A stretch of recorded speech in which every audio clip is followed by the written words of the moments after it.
I think it's the only shot that the Republican Party has, is that it adopts the many of the libertarian principles.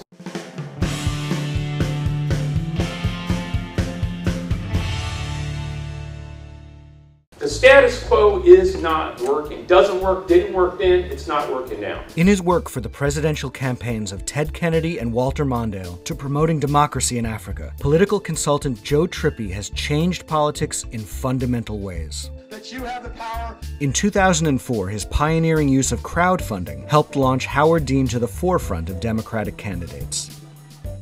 Reason TV spoke with Trippi at National School Choice Week in San Francisco to discuss his surprising predictions about the inevitable death of political parties and the rise of libertarians as an enduring force in American politics. Hi, I'm Todd Cranen with Reason TV.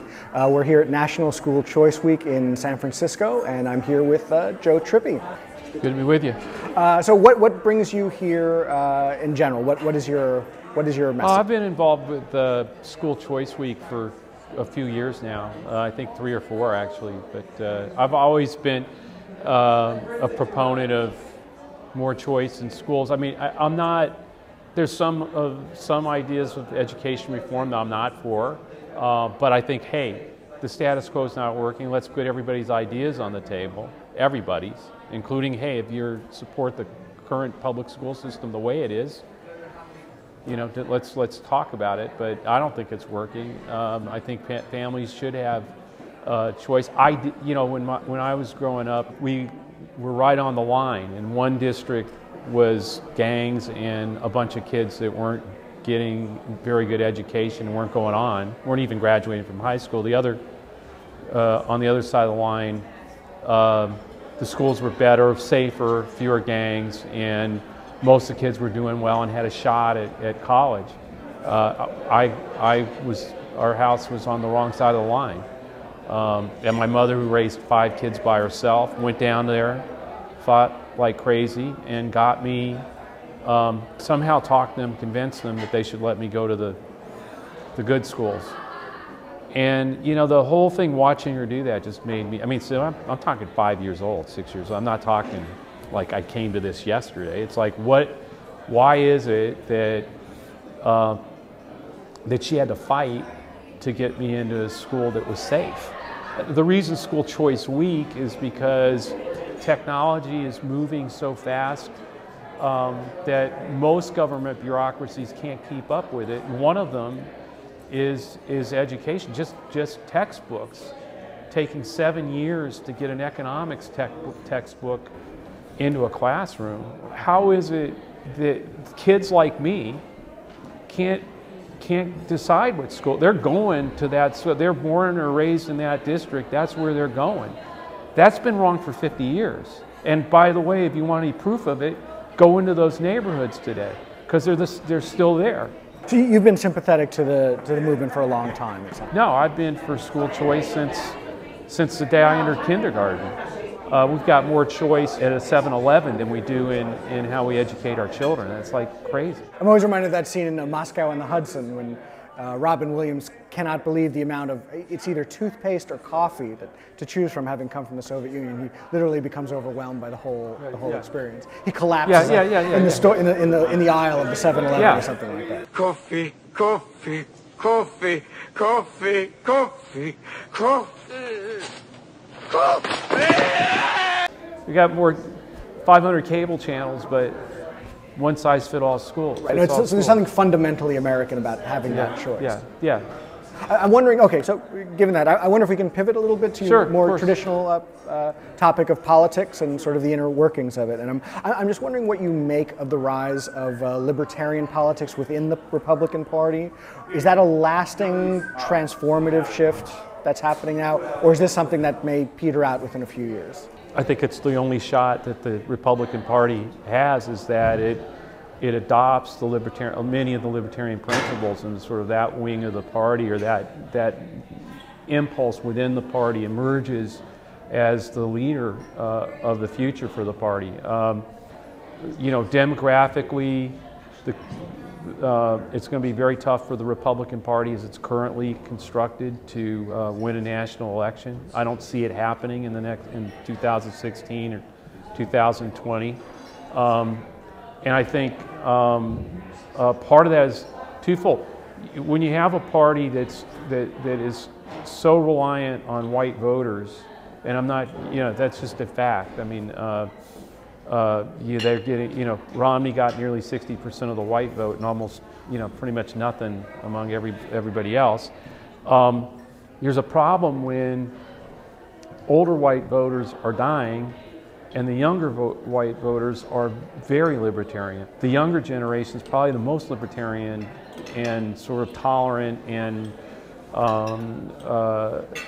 has more libertarian values, I'd say, than any generation in American history.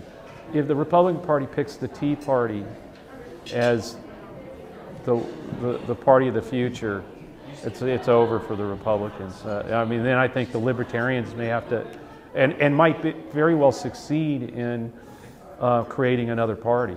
Because I think there's plenty of Democrats who are much more fiscally, who would love to see a party or a political philosophy that is fiscally sound, fiscally responsible, socially libertarian or tolerant.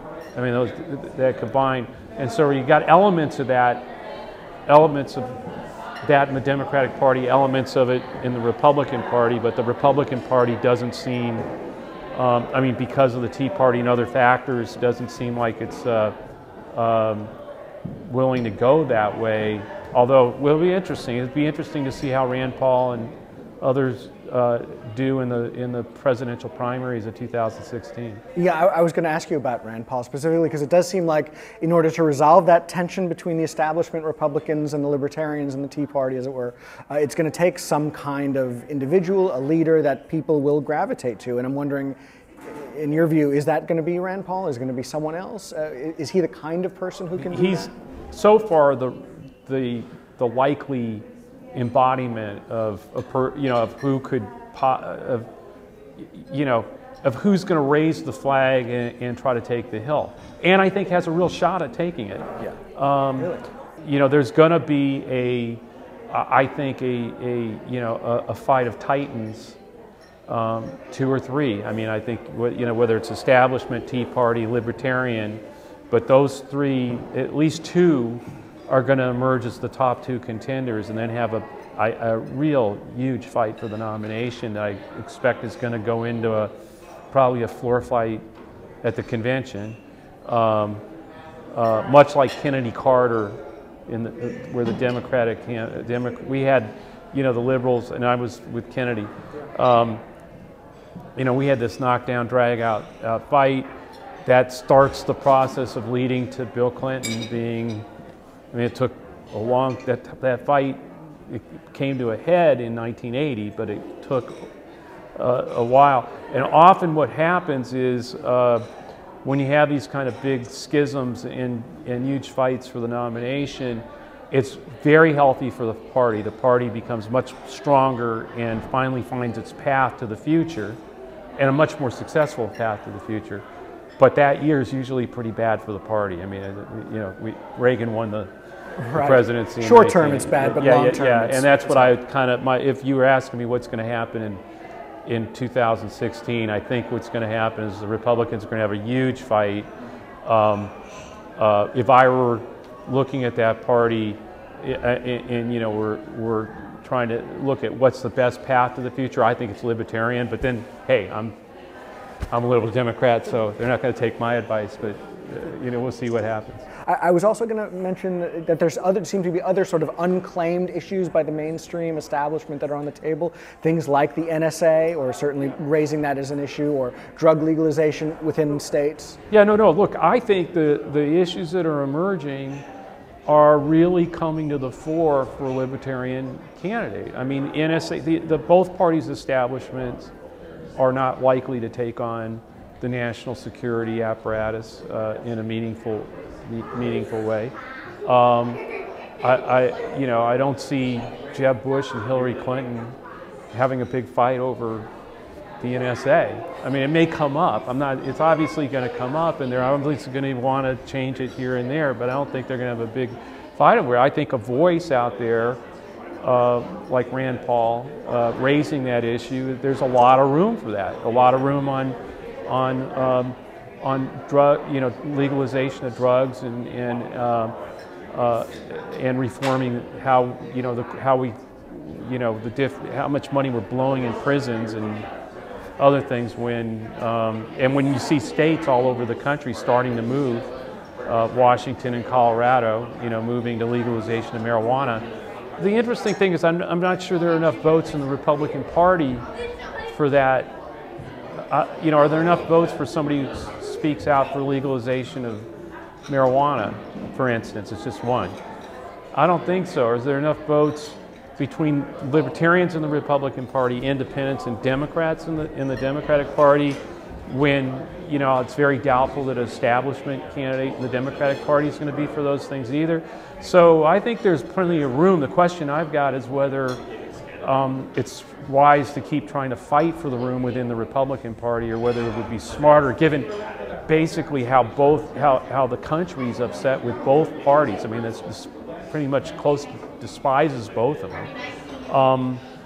Is now not potentially a time for somebody to actually break away from one of the two parties and try to create a third way, a libertarian party? I think there's plenty of room for someone like that, and that might be smarter than trying to run against the establishment of either one. Both parties are really, really, really good at killing insurrections within taking on the party establishment. I mean, I think they set the rules the right way to do that. I mean, it's all stacked. And I mean, I know, because I've gone up against the establishment in my party, more times. It's like banging your head up against the wall, and it happens. And the Republicans are actually even better at shutting down an insurgency. Or co-opting. Yeah, exactly.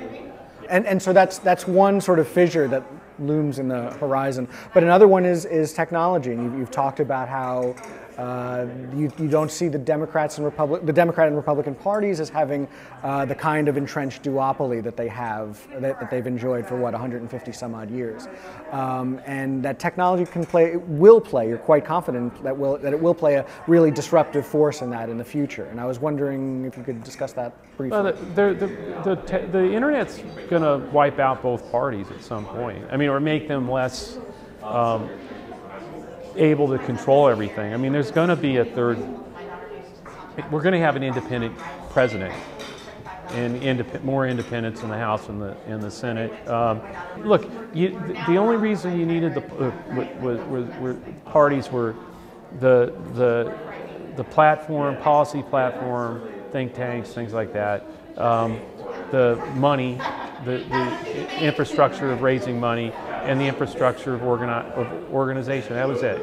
Well, both party platforms, are you kidding me? None of the nominees have ever, in recent times, have ever paid any attention to their platform. They let the crazy people write your platform, and I'm going to go say whatever I want to say and run TV ads anyway. So there's no one doing that. I mean, the platform committee has nothing to do with it. Money.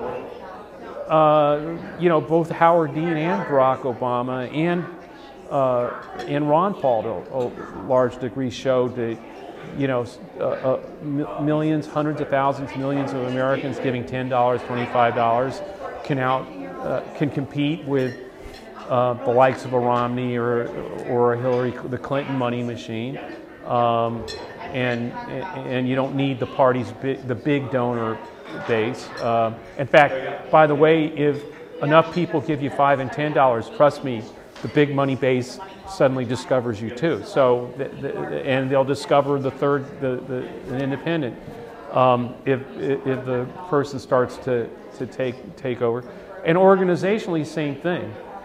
The internet and technology makes it possible. I mean, individual candidates can, with attractive ideas, can get hundreds of thousands of people, millions, to sign up and go work for them on the street, knocking on doors, making phone calls, that way outflank the party organizations in either party in a given state or county or whatever. So those three things are totally gone.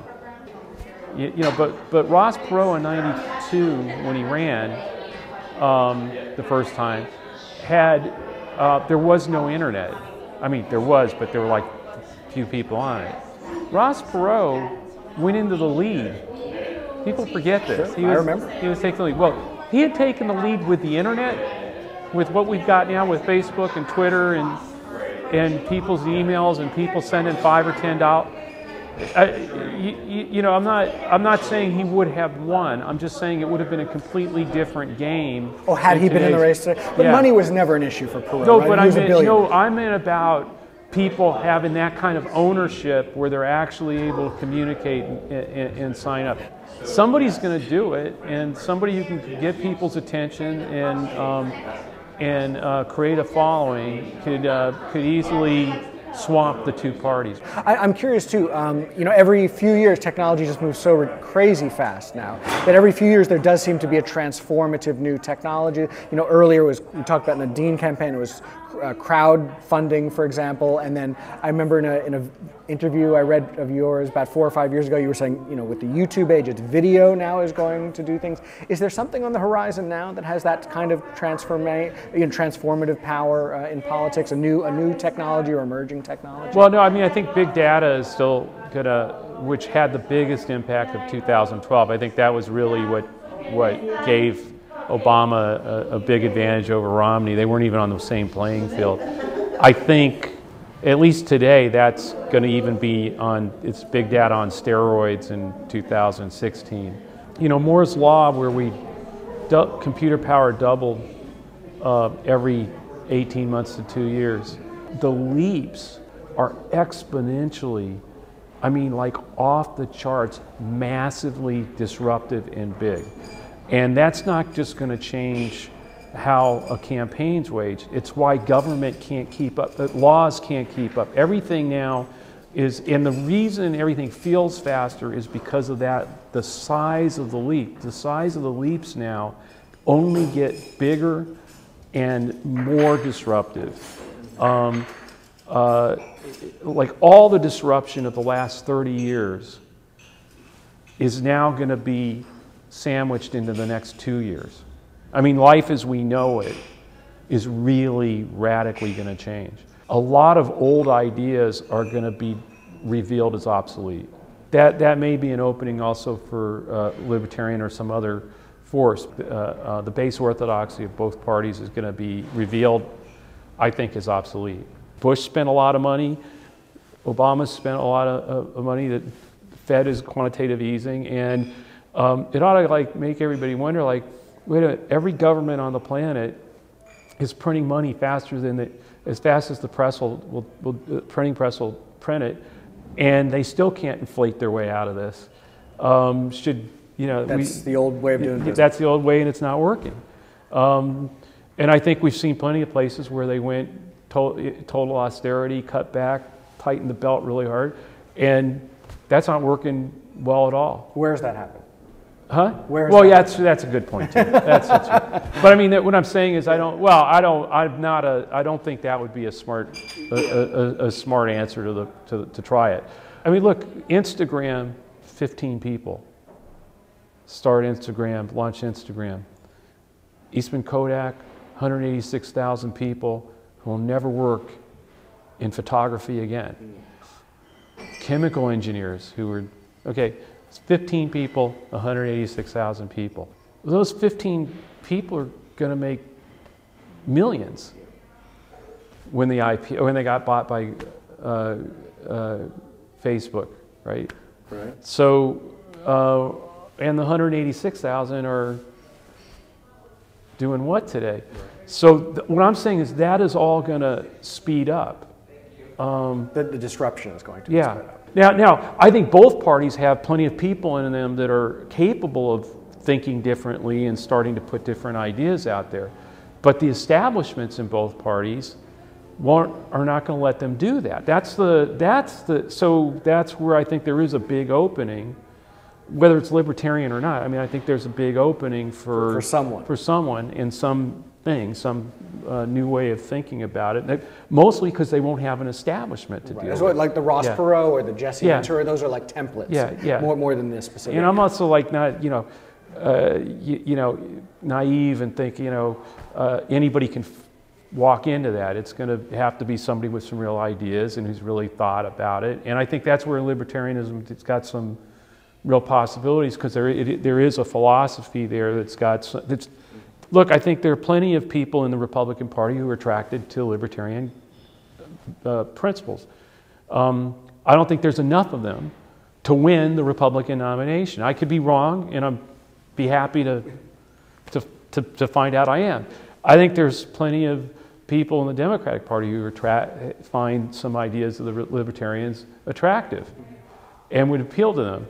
Not enough to win the Democratic nomination. So what keeps happening is you get these libertarian candidates who decide to run for their party nominee, you know, or the conventional way. Conventional way, and there aren't enough votes in any one party for them to do it. There are, I think, enough votes out there, potentially, to run as just a straight up libertarian, here's my ideas, and forget about these two parties, and let's do this different. I'm not saying that'll win, but I think that's a better shot than trying to become the Republican nominee. That's you know, but I still think Rand Paul's going to try to become the Republican nominee via conventional. Yeah, right. And sure. And so the two parties. Look, one thing the two parties, the best thing each party's got going for them, the other party. Right. I mean, you know, come on. I'm a Democrat. You know, the best thing we got going for us is the Republicans. Yeah. But maybe you know, and I'm sure there are plenty of Republicans who think the same thing. But maybe someone like Rand Paul, who is young, tries the conventional way a time or two. It doesn't work out as you predict. Yeah, sure. And then they start saying, well, you know, maybe it is time to do a 21st century, a true 21st century campaign that bypasses the partisan politics. Totally possible. Yeah. Great. Cool. On that note, thank you very much, Joe Trippi. I appreciate talking to you. No, it's good to be with you, and I hope I don't get in too much trouble. Me too. I'm Todd Cranen for Reason TV. I'm Joe Trippi.